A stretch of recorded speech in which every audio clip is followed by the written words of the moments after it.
Hey YouTube, it's Frisky Dingo getting back with you guys with another reaction slash review video. Always remember to like, subscribe, and leave a comment on this video because we are on a notorious grind. That being said, today's video is just a review of Steven Crowder basically uploading a video that went on a tirade about Martin Luther King and what he represented. And I think it's just really unfortunate, honestly. You know, Martin Luther King has been passed away. We don't really need to uncover or uncode any of the things that he did say or put in a speech. That being said, at a certain point, J. Edgar Hoover, who was the director of the FBI, started to basically drop propaganda into the public media about Martin Luther King because at a certain point, J. Edgar Hoover wasn't able to arrest Martin Luther King on any of the accusations that he accosted towards Martin Luther King. So instead, he tried a propaganda route, which involved news outlets, friend sources, and basically news clippings of Martin Luther King and what he did outside of the civil rights movement. That being said, the many things that the J. Edgar Hoover and the FBI used were letters and notes about Martin Luther King being a crackhead and into prostitution. Other such things were media outlets reporting about his mistresses or other women he had slept with while he was on tour for the civil rights movement, and just many other things that really have to do with propaganda. Now, from one thing I do understand from all the research I ever did with Martin Luther King, the one thing that was true about all of the allegations was that he did indeed have mistresses on the side. The number of mistresses were never disclosed. As of what we know from the information that was provided, it was up to two women that Martin Luther King had known for a considerable amount of time prior to his relationship to Coretta Scott King. And that being said, that was the outcome of that situation. Martin Luther King was still married to his wife. She obviously knew, you know, she was heated about it, but obviously at that point there were so many other things that the family was looking towards than just Martin Luther King's infidelity with childhood friends. And yeah, it's just really sad that Steven Crowder really thought he could use this information to somehow attack Martin Luther King's legacy, which I think is very unfortunate. You know, Martin Luther King being the man he was, I don't think there was no misunderstanding, especially with the biggest part about Steven Crowder's video when he tried to use the notion because Martin Luther King became more militant towards the end of his death, as somehow that he was just as crazy as Malcolm X or the current Black Lives Matter protesters. And that's basically the summation of what he's trying to say, and I think that's unfortunate. Martin Luther King did not become radicalized just because he chose to. He became radicalized because of the inaction of the American government and the lack of an acknowledgement towards the black plight during the late 1960s. Martin Luther King died in 1968, at the late end of 1968. That being said, at that point, the only thing that really was starting to be fixed for the black communities were things like education, which once again, desegregation had happened and so on and so forth. But the plight of the real problems when it came to housing, to banking, to access of education, to access of utensils for education, and so on and so forth, were not accessible. And this was one of the biggest plights of Martin Luther King when he spoke about one of his most famous interviews was the immigrant interview he made in 1967, right before 1968 of his passing, basically speaking about how ethnic Europeans have come to America to receive benefit and things like that. But when black people try to fight for reparations, we're told, no, we're not allowed to receive reparations. But in fact, when you look at the historical outlook when it comes to immigration, a lot of the immigrants that came to America were receiving agricultural loans, they were receiving war bonds, and they were receiving multitude of different economical sources to help them improve their livability when coming to America. And that was Martin Luther King's case. He was asking, where is that for the black community? That being said, that was where his militant was coming from. It was coming from the fact that he started to find out information that showed that even the immigrants who came to America were given a better footing than the people who had been here previously for 300 years. And I think that's where the biggest point came for Martin Luther King when he started speaking against a lot of these bureaucratic movements that were happening within the White House, especially with Unfortunately, Jesse Jackson and Al Sharpton basically taking the ability of just wanting to just be a corporate face in the White House instead of actually trying to make change. And that was one of the most significant things when it came out of Martin Luther King's speeches and all the other extras that you'll look into about him after the fact that he died.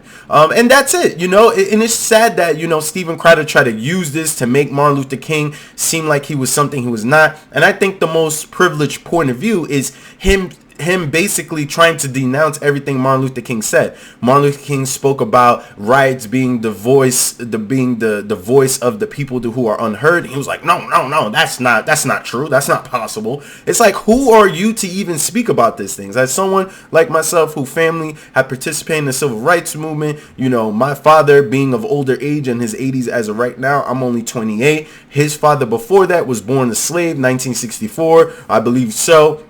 My father being his youngest and last child at 74, with my grandmother.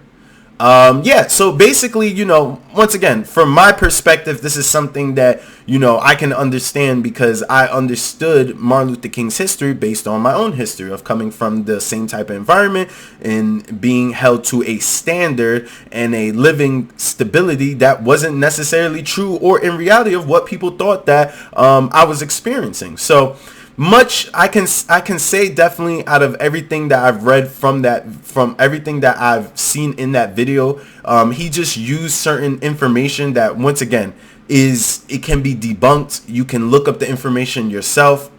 Martin Luther King never did crack cocaine, as crack cocaine was not in existence and in circulation during the 1960s. It became more popular after it was brought over from Vietnam in the 1970s. So that being said, even until the mid 70s to late 80s, crack was not a thing. The most popular thing during the 60s and 70s was heroin. An old thing they used to call doogie. And this goes back to the very olden days. Heroin has always been extremely popular since the Opium Wars and et cetera, et cetera. So trying to use that against Martin Luther King is ridiculous. And so is any other bit of information that's used to tarnish his legacy in the sense of his own personal activity. If he wanted to do crack cocaine on his time, if he wanted to have multiple sleeping partners on his time, then that is his choice and his American right. It's just funny to me that people aren't allowed to do what they want when it comes to them. People aren't allowed to do what they want when it comes to them being activists and political agitators. But when it comes to the regular person wanting to be a Trump supporter, then they're allowed to do anything they want in their actions, such as attack a whole Capitol building on Jan 6. So I think it's funny that, Martin Luther King is still held to the same exact standard that he was held when he was alive. And that's the entire point of Steven Crowder. That's the exact point that people are trying to say when they call him alleged racist.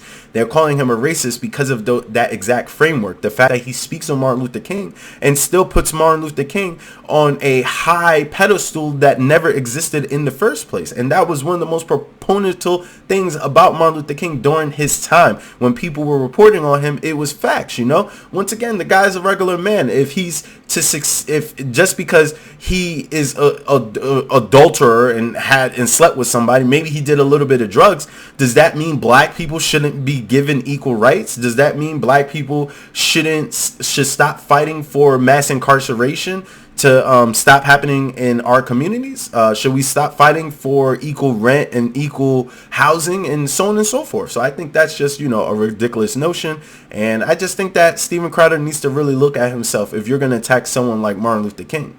And it goes no different than J. Edgar Hoover. Even in his movie that had starred Leonardo DiCaprio, you can tell the energy in which they were trying to show when Leonardo DiCaprio's character, J. Edgar Hoover, was creating a falsified letter about Martin Luther King and trying to get him to buckle.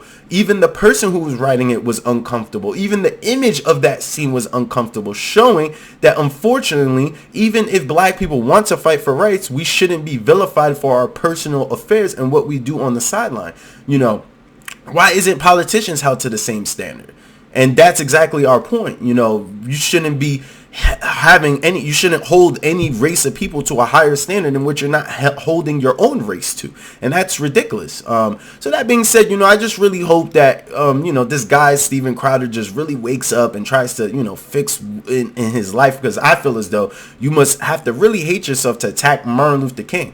You know, as us black people, we can have subjective feelings about Martin Luther King. Some people feel as though that he wasn't good for the civil rights movement because he caused integration. You know, some people have their opinions. You know, integration was good and bad for black people. You know, we went from, you know, looking at a burning house to being engulfed in that burning house. That's the famous the famous Malcolm X line that was created after desegregation, which is, like I said, we went from being across the field, looking at the terror of the house, now to being integrated into the terror of the house. And that's why we still have a continuation of problems that we do today to a certain extent. When it comes to, when everyone talks about segregation in schooling, we still know for a fact that New York, one of the most populated cities in all of America, is the most segregated schooling in all of America. We still understand that redlining still exists, that votes are being attacked through voter suppression, and all these other things that Martin Luther King was literally fighting for when he was alive. So that being said, you know, like I said, there's no reason to attack his legacy. He died from an assassination. His grandmother died from an assassination.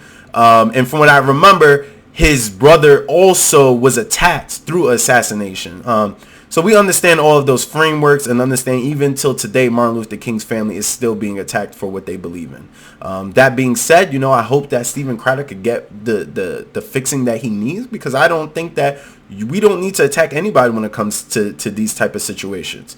You know, it's something that's going on right now where it's just people trying to continue to create a divide amongst the people who are still trying to basically grab or dig out of their way to get some fresh air. And that's really unfortunate. I don't think that, you know, in today's time, we need something like that to really happen through a YouTuber who's supposed to basically help spread knowledge and help bring a unison together. Attacking Martin Luther King is just a bad look overall. That being said, I actually think that I'm not going to talk about this topic anymore. I'm not going to talk about him. I'm not going to talk about you know, what he does in this sense. And I feel as though the biggest reason why I want to do that is mostly because most of the people who he follows, that's what they want. They want someone like me to make a video, be upset, so they could point out, look at the leftist, whatever, you know. And that's not me. You know, I grew up, you know, knowing my history, knowing a lot about myself and my identity. So, you know, if a subject like this will come up, I will do a video on it.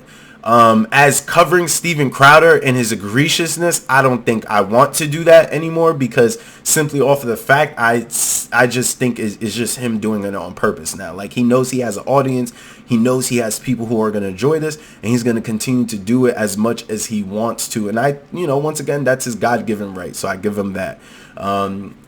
It's just unfortunate that his fan base thinks that, you know, this is something okay to do. That's very unfortunate. So yeah, if I know you guys noticed that this video visually is upsetting me. Talking about this topic is just it's a lot of emotions for me, you know, especially when it comes to racism and things like that.